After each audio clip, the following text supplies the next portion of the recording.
Good morning, everyone, and thank you, Tom. Thanks for the introduction. I want to point out we got a little food back there. Bob, raise your hand back there. Let you know, local small business guy. You and I wrestled out a couple of fantasy football championships over the years, so it's great to see him here from Woonsocket. I got a couple cards just in case anybody wants to, help a local business with some good food with a barbecue.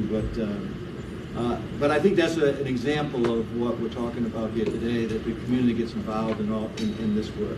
Right? A small business in Woonsocket hears that something's happening here and wants to really participate. This is what I'm hearing generally around the state of Rhode Island on this particular issue. So it's great to be here with you this morning, and I want to first thank everyone in the room here for their important work, in particular the board members that are in front of me today. I'm sure you know that September is National Recovery Month across the United States, and a month to celebrate those who have sought help for substance use and conditions, and inspiring others and showing them that recovery is possible.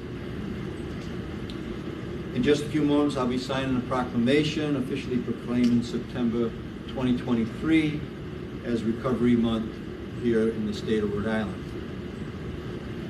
Last year alone, drug overdoses took the lives of more than 430 Rhode Islanders. I got an update with Kathryn earlier this week, and we know that 434 people is too many when we start talking about the families and the communities that it impacts in a way that brings a tear to people's eyes. That's why addressing this crisis and tackling it head on is one of the three pillars of our administration's Rhode Island 2030 plan, to create a healthier Rhode Island where we reduce chronic illness and improve health outcomes. I'm very pleased to hear that the Governor's Overdose Task Force has recommended a 2030 goal to align with our Rhode Island 2030 plan and its signature pillar. Our Rhode Island 2030 plan, we make sure that the work and the policies that we represent, including our budget, reflect our 2030 plan. So to be involved in the 2030 plan is really, really good to hear, and I think that it's going to carry good benefits for this committee going forward. I'm very pleased to be here. There are so many events that are going to be happening for awareness and follow-up in the state this month that serve to both inspire Rhode Islanders and showcase that a path to a recovery is right here in their own backyard. Key among them is the 20th Annual Rally for Recovery this Saturday right here in Providence, which I've attended many, many years.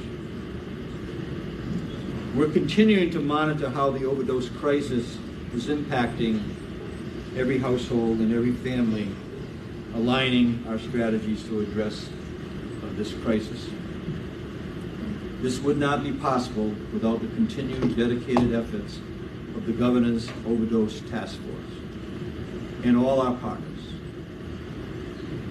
including Task Force Director Kathryn and our community co-chair Tommy Joyce, that both bring their recovery experience to this important work. I thank you for having me here today and also for keeping me updated, as I encourage everyone in this room to continue to make strides and contributions to the recovery efforts here in Rhode Island and across our country. Thank you for your work, and I'll get forward to signing the proclamation as soon as you tell me I can do that, Tom. Thank you so much. Sure.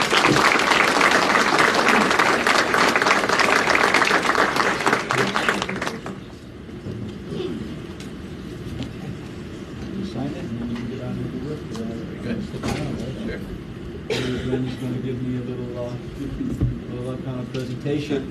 You can tell them how we met too, Randy, when you get up there. Yeah. It's kind of a coincidence, but a good one. Okay, let me, this is the proclamation for Recovery Month. I'm happy to be able to sign these and represent the people of the state of Rhode Island when I put my signature in the paper. So this is not a governor's proclamation, but it's a proclamation on behalf of the people in the state of Rhode Island. Whereas the month of September, Recovery Month, we celebrate the Rhode Islanders who have had the courage to seek help for a substance use condition, showing others that recovery is possible for everyone. Every day, more and more Rhode Islanders are healing and thriving in recovery. And we honor their resilience and recommit to making sure that every Rhode Islander has access to the services and support they need to rebuild their lives of purpose and hope. And it goes on, but I think you get the idea. So I'm going to sign it there.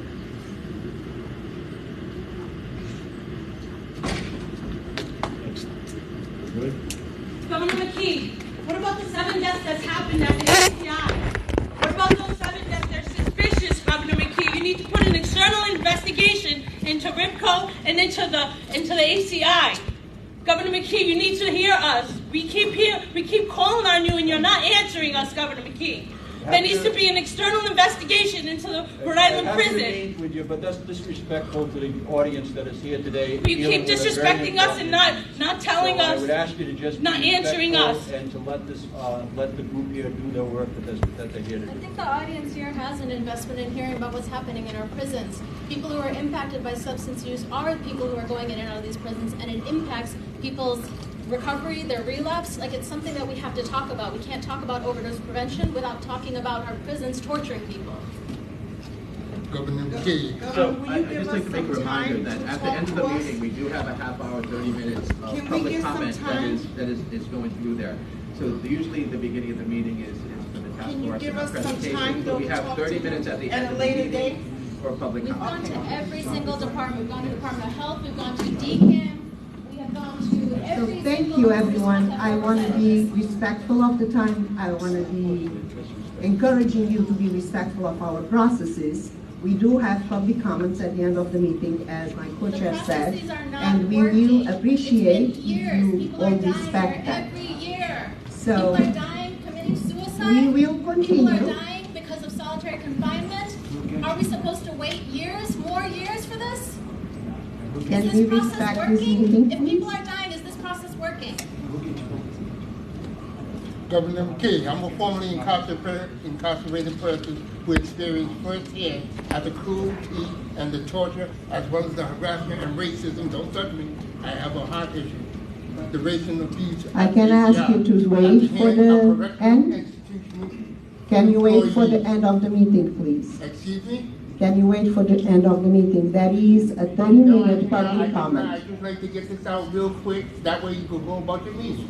Don't touch me. Don't touch me. Don't touch me. I have a heart issue. I've been invited as well. I'm asking just to be heard, and that's it. So, why isn't today not the time? We went looking for this man come Friday. Don't touch me. No, we can't. So I will continue, and I want to just ask you to wait. Governor, we need your help, that's all. Huh? I don't want to step outside. I just want to finish saying what I got to say, and then that's it. Is there issue on it? Well, then I think it's freedom of speech. Ain't that the American way? I'm not disrupting. The man did his speech. He was signing what he needs to sign in law. There is an agenda, sir, to this meeting. Can we go on with the agenda? Yes, we are here for the time, and this is the place. This is it.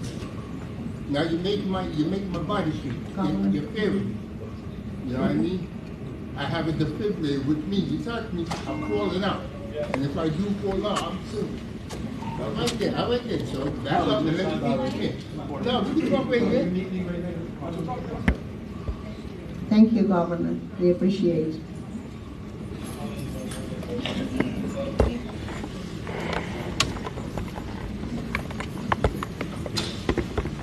Okay, we'll continue. And I appreciate you sit quietly and follow through the process and to appreciate that you just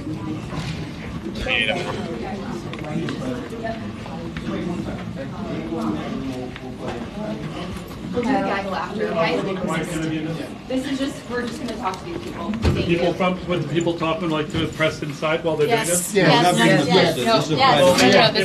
we need public accountability for this conversation. We're not having a backdoor conversation. We're not doing it. We have been going to the governor's office. We've been dropping off petitions. We've been putting in complaints with every department who's supposed to have oversight.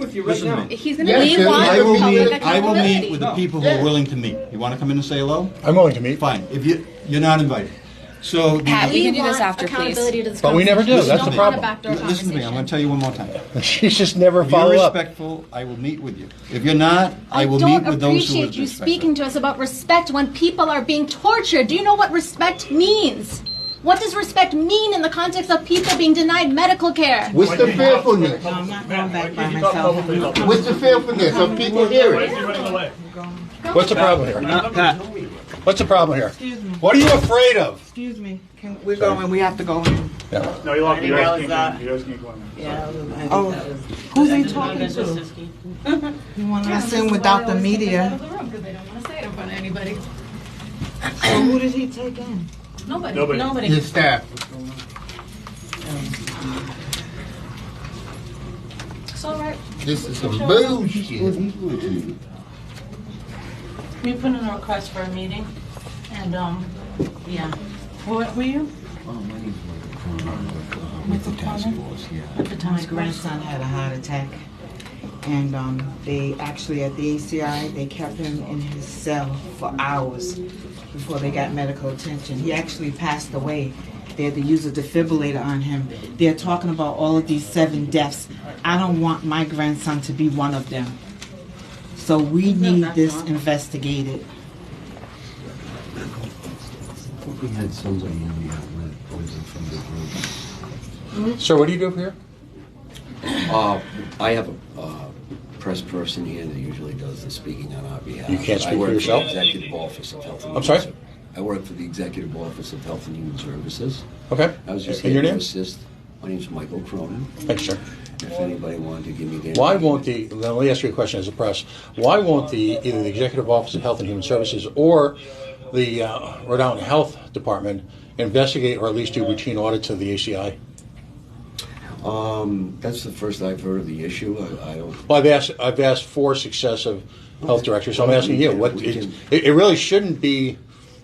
I think I'm not going to speak for anybody, but from my perspective, from my audience, is frustrated by the continual act of delays. Highly competent individuals never seem to have an answer for, well, virtually anything. So I applaud you for standing here with us, but at the same time, the question is, I'm putting you on the record now, and I'm asking you formally, I hope we'll get a response, as to why Rhode Island State Government, Department of Administration departments that work directly for Governor McKee refuse to perform even a routine medical health audit, or why won't they allow the media in to do tours? I was not aware of either of those 2 in detail. Fair enough.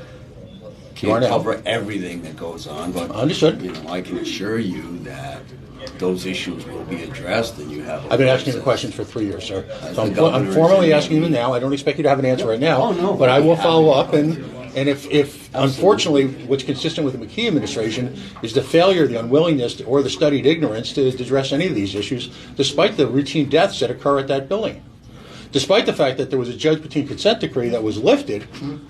Yeah. Answers. All we want is a few answers. You're all well paid. Time to fess up.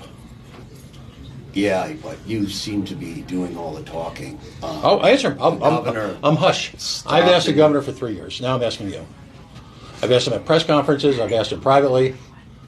The governor just spoke for himself and said, I'd be happy to meet with you right now. That's all. I have a laundry list of people and this is speaking from my organization, I have a laundry list of people that the governor has offered to meet with, and yet he never follows up. Phone calls aren't returned, emails, letters, protests. So the governor, like you said, is willing to meet with your group. He's willing to meet with anyone who wants to talk and work together. So we have a conference room if you'd like to come in and meet with him. We're not going to do it. This isn't a press conference. It's a meeting. So if you want to come up and meet with him, I'll take you back to meet with the governor.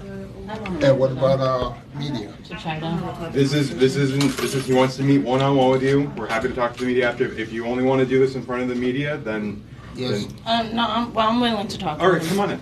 I would like to go too. Okay. How many do you want? My grandson. Perfect. Feel free to record.